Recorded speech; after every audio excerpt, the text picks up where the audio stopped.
o caminho que a sabedoria traçou.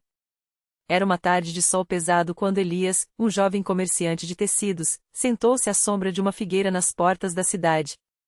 Seu rosto ainda ardia da vergonha que sentira horas antes, quando, mais uma vez, fora enganado por um negociante de olho vivo e palavras mais rápidas que suas próprias.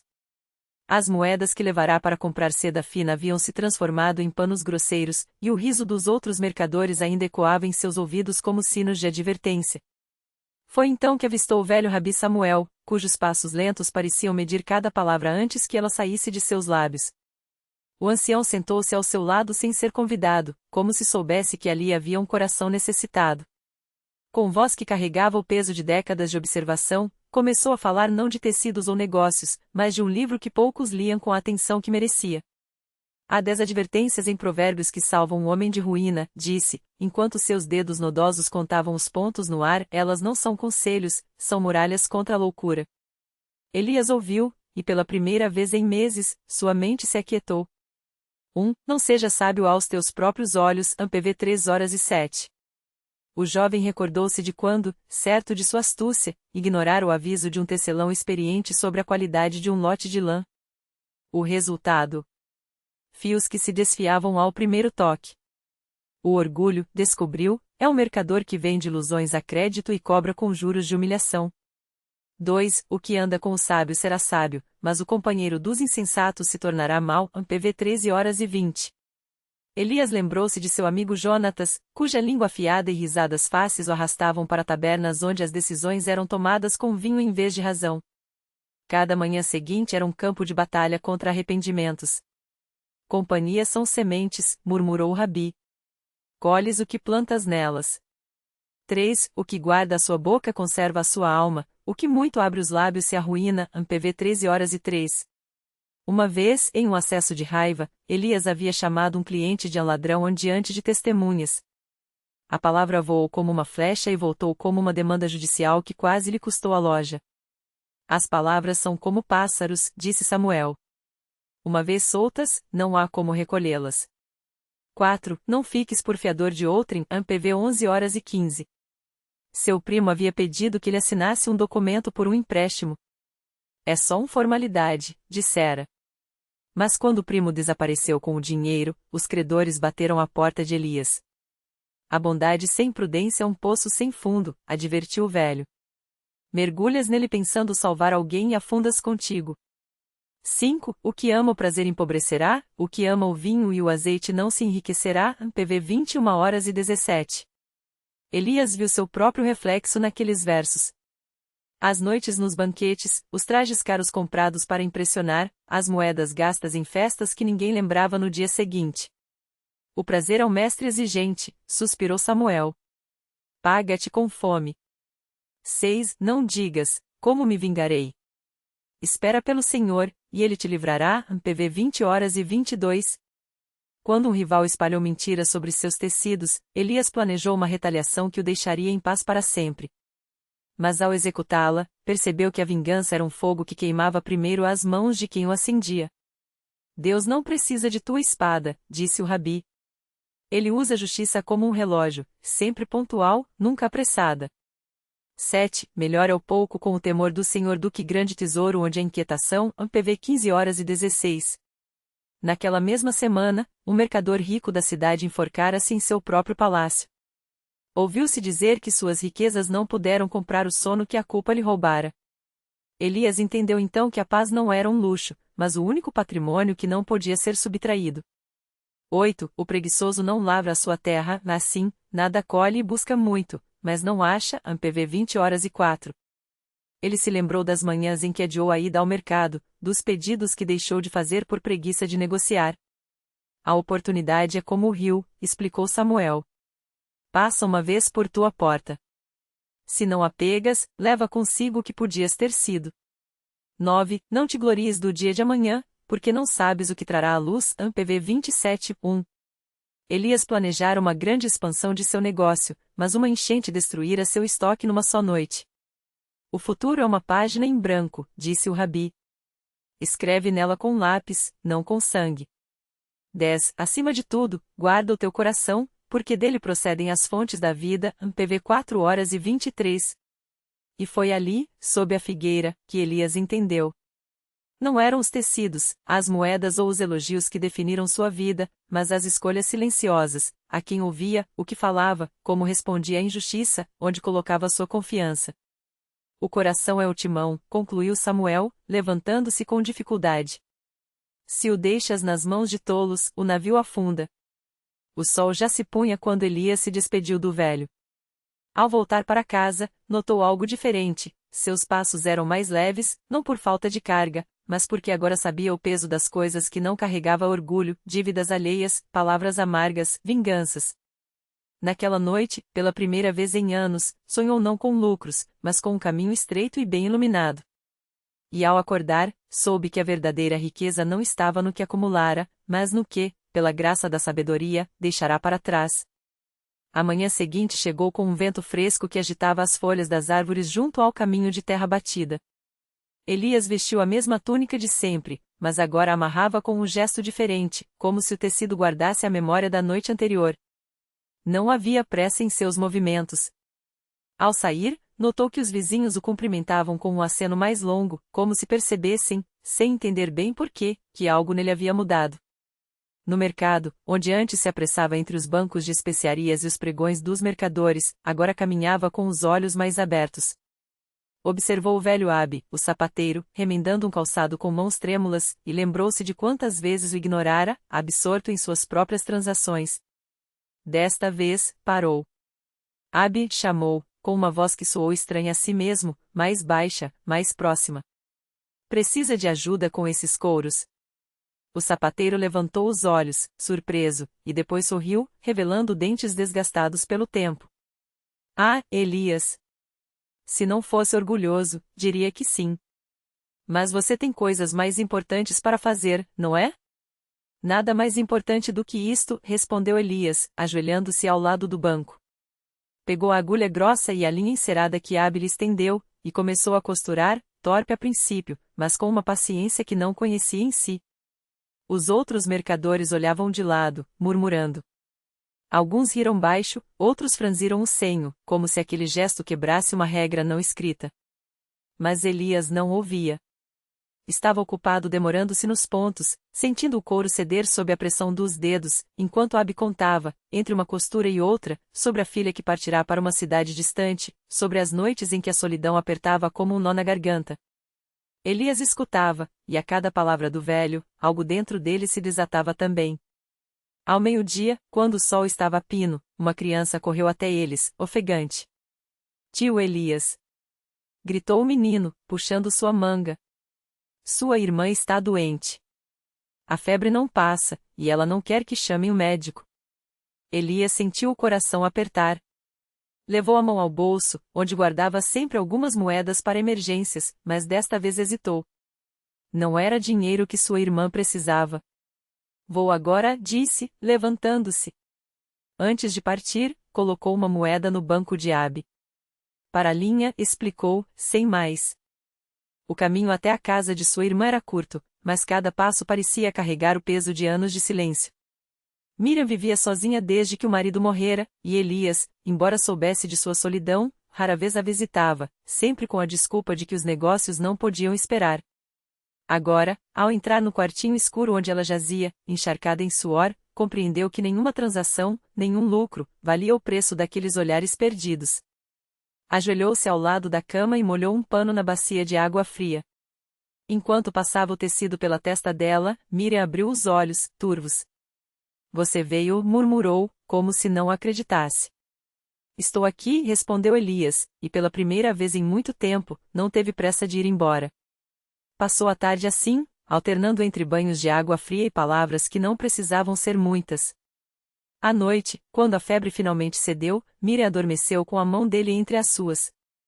Elias ficou ali, observando o ritmo lento de sua respiração, e pensou em todas as vezes que escolhera o caminho largo em vez do estreito, o barulho em vez do silêncio, a pressa em vez da permanência. Quando saiu, a lua já estava alta. No céu, as estrelas pareciam mais próximas, como se o mundo tivesse se tornado um lugar menor e mais íntimo. Caminhou sem rumo, até chegar à praça central, onde a fonte ainda gotejava água fresca. Sentou-se na borda, tirou as sandálias e mergulhou os pés na água. Foi então que viu a sombra se aproximar. Uma figura encapuzada, que se moveu com cautela até sentar-se a seu lado. Você mudou, disse a voz, baixa e familiar. Elias reconheceu-a imediatamente. Era Raquel, a filha do oleiro, a mesma que, anos antes, lhe pedira ajuda para salvar a oficina do pai da ruína, e que ele ignorara, ocupado com um grande negócio de seda. Eu era um tolo, admitiu, sem olhar para ela. Mas acho que estou aprendendo. Raquel não respondeu logo. Tirou o capuz, e à luz da lua, Elias viu que seus olhos ainda guardavam a mesma chispa de outrora, embora agora houvesse neles uma quietude nova. Meu pai morreu no inverno passado, disse ela, finalmente. A oficina queimou. Não havia ninguém para ajudar. Elias fechou os olhos, sentindo o peso daquelas palavras como uma pedra no peito. Sinto muito, murmurou. Não é por isso que vim, Raquel sacudiu a cabeça. Vim porque ouvi falar do que fez hoje. Com Abi, com sua irmã. E por quê? Hesitou, porque ainda tenho uma pergunta para você. Elias esperou, respirando fundo. Se pudesse voltar atrás, perguntou ela, o que deixaria para trás desta vez? Ele olhou para as próprias mãos, calosas e marcadas pelo tempo. Pensou nas moedas que contará, nos contratos que assinará, nas palavras que dissera e nas que deixará de dizer. Pensou em Samuel, no velho sapateiro, em Miriam, em todos os caminhos que escolhera não percorrer. Tudo que me impediu de ver, respondeu, por fim. Que a vida não é o que a gente acumula, mas o que a gente dá. E que às vezes, a coisa mais valiosa que podemos oferecer é simplesmente estar presente. Raquel não disse nada. Mas quando se levantou para ir embora, sua mão roçou levemente a dele, como um perdão que não precisava de palavras.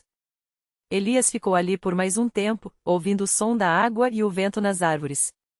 Depois, quando se levantou, soube que não voltaria a ser o mesmo. Não porque tivesse encontrado respostas, mas porque, pela primeira vez, estava disposto a fazer as perguntas certas.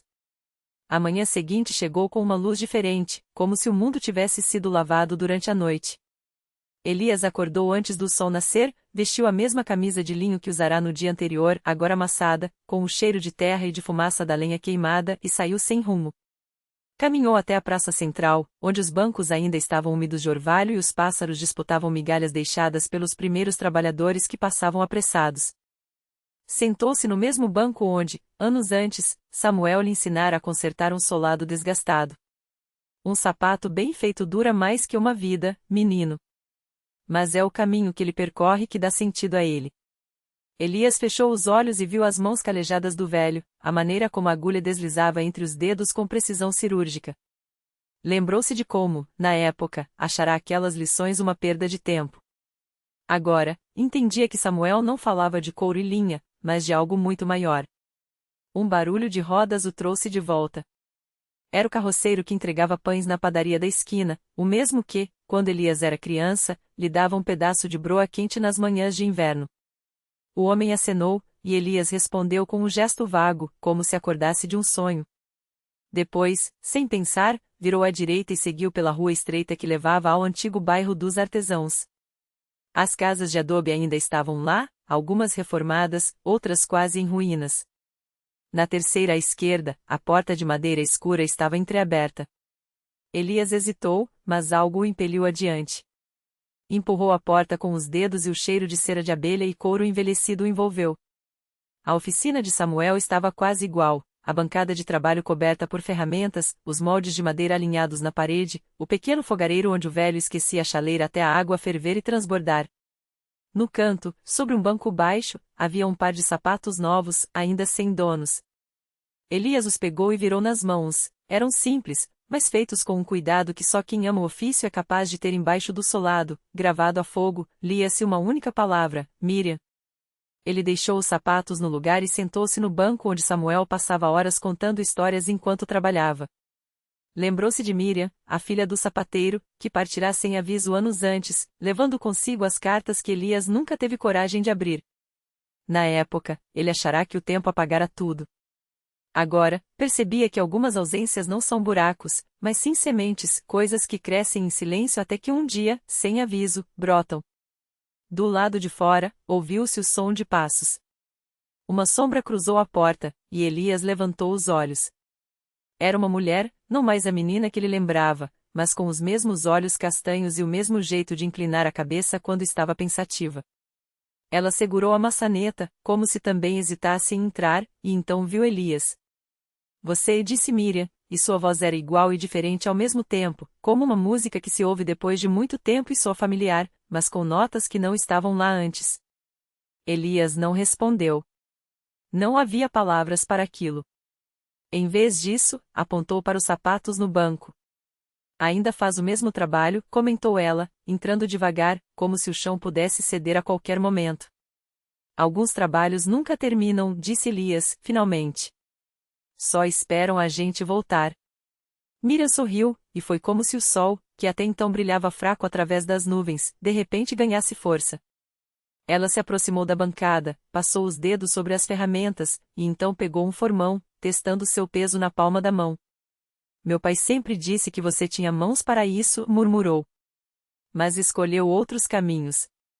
Elias olhou para suas próprias mãos, marcadas por cicatrizes que não eram de couro, mas de papéis assinados, de apertos de mão que selavam negociações, de portas batidas com força demais. Pela primeira vez, sentiu vergonha não do que havia feito, mas do que deixará de fazer. E você? Perguntou, baixinho. Por que voltou? Miriam não respondeu de imediato. Em vez disso, pegou um pedaço de couro da prateleira e começou a cortar, com gestos precisos, como se nunca tivesse parado. Porque algumas coisas, disse ela, sem olhar para ele, não são para serem esquecidas. São para serem terminadas. Elias entendeu. Não era sobre o passado, nem sobre culpas ou perdões. Era sobre o que ainda podia ser feito. Sobre os sapatos que esperavam donos, sobre as histórias que ainda podiam ser contadas, sobre as mãos que, mesmo tardias, podiam aprender a criar em vez de apenas possuir. Ele pegou outro pedaço de couro e sentou-se ao lado dela. Não sabia por onde começar, mas isso não importava. O importante era estar ali, com as ferramentas ao alcance, o cheiro da oficina no ar, e o silêncio cheio de possibilidades. Do lado de fora, a cidade acordava. O vento trazia o som dos sinos da igreja, das crianças correndo para a escola, dos vendedores anunciando suas mercadorias. Mas dentro daquele espaço pequeno e poeirento, o tempo parecia ter encontrado seu próprio ritmo, mais lento, mais verdadeiro. Elias não sabia o que viria depois. Talvez nada mudasse, ou talvez tudo mudasse. Mas pela primeira vez em anos, não tinha pressa. Porque algumas coisas, ele agora entendia, não precisam ser apressadas. Precisam apenas ser vividas. O couro e o tempo. Os dedos de Elias tremiam levemente enquanto segurava a agulha de osso, grossa e desgastada pelo uso. Ao seu lado, Clara observava com paciência, as mãos já ágeis depois de anos costurando não só couro, mas também as histórias de quem passava por sua oficina. Ela não dizia nada, mas o modo como inclinava a cabeça, como ajustava a luz da janela para cair melhor sobre o trabalho dele, era ensinar sem palavras. Não precisa ser perfeito, ela murmurou finalmente, quando Elias pela terceira vez furou o couro no lugar errado. O primeiro ponto é sempre o mais feio. Mas é o que segura tudo no lugar. Ele riu baixo, um som rouco que soava estranho em seus próprios ouvidos. Há quanto tempo não ria assim?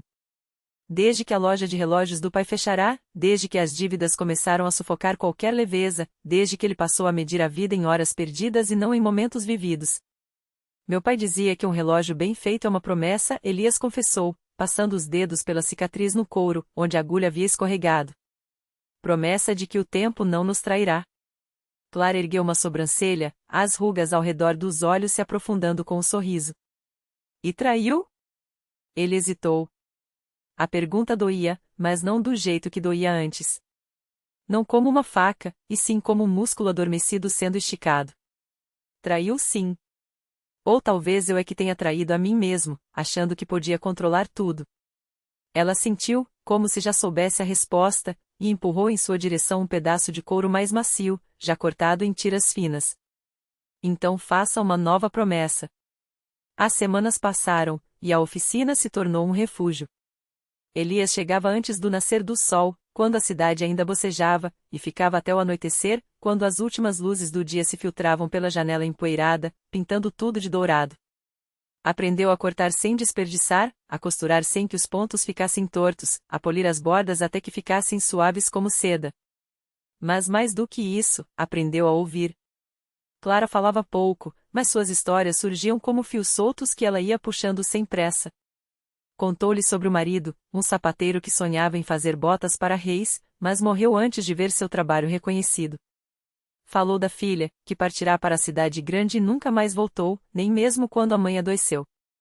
E falava dos clientes, o velho que pedia sempre o mesmo cinto, mesmo depois de ter emagrecido tanto que a fivela já não fechava, a mulher que trazia sandálias rasgadas e saía com sapatos novos, mas deixava para trás um bilhete com um verso de poema.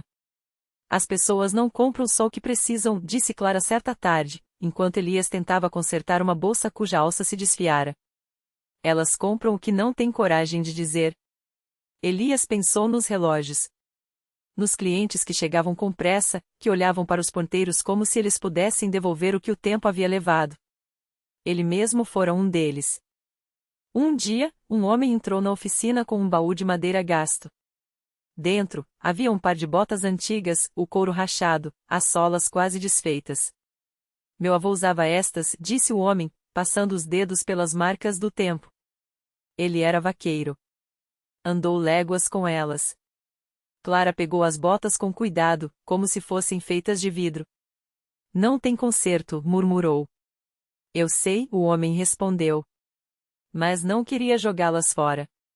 Elias observou enquanto Clara tirava medidas, esboçava um molde, escolhia um couro que combinasse com o tom desbotado das botas originais.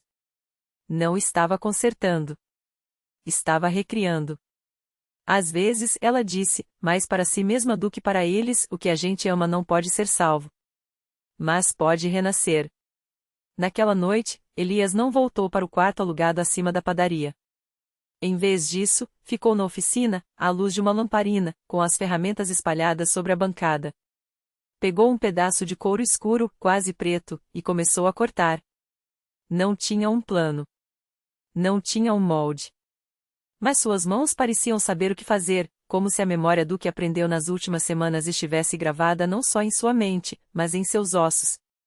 Quando o sol nasceu, ele segurou o que havia criado, uma pulseira larga, com um fecho de metal simples, mas trabalhado. Não era perfeita. Os pontos não eram uniformes, e uma das bordas estava um pouco irregular. Mas era sua. Elias a colocou no pulso e sentiu o peso do couro contra a pele. Não era o peso de uma carga, mas o de algo sólido. Algo real. Dias depois, Clara adoeceu. Uma febre que veio sem aviso, que a deixou tremendo debaixo das cobertas, a pele quente como brasas. Elias chamou o médico, preparou chás, ficou ao seu lado enquanto ela delirava, falando de botas que nunca terminara, de clientes que nunca pagaram, de uma filha que nunca voltou. Não é justo, ele murmurou uma noite, enquanto molhava um pano na bacia de água fria.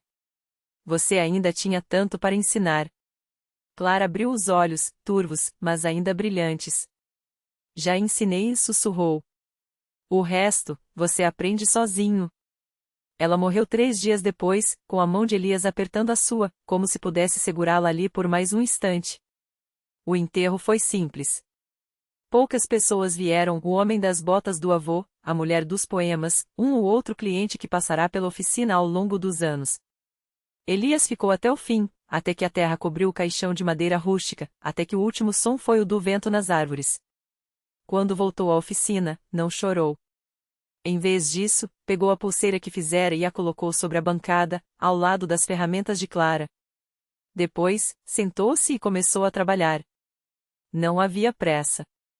Não havia relógios marcando horas perdidas. Havia só o couro, as mãos, e o tempo não como algo a ser medido, mas como algo a ser preenchido.